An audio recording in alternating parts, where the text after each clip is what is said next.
రామర్రు గౌరవ శాసనసభ్యులు కుమార్ రాజా గారు, గౌరవనీయులు మచిలీపట్నం పార్లమెంట్ సభ్యులు అనుభవం ఉన్న వ్యక్తి బాలశౌరి గారు, సహచర మంత్రివర్గ సభ్యులు సుభాష్ గారు, కొల్లు రవీంద్ర గారు, జిల్లా కలెక్టర్ గారు,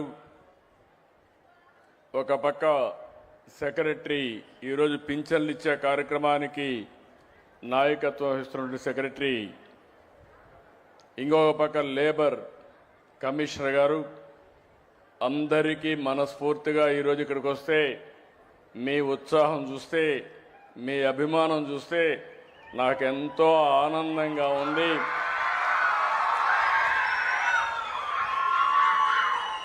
ఎందుకు నేను ఈ మాట అంటున్నానంటే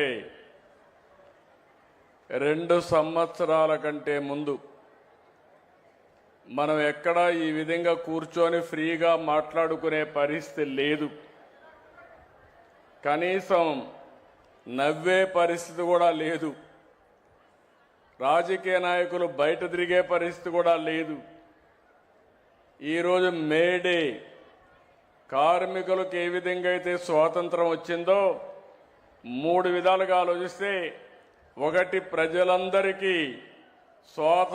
మరో స్వాతంత్రాన్ని తీసుకొచ్చిన ఘనత ఎన్డీఏ ప్రభుత్వాన్ని చెప్పి మరొక్కసారి మీ అందరికీ తెలియజేస్తున్నా. ఆ రోజు నేను, జనసేన అధినేత పవన్ కళ్యాణ్ గారు,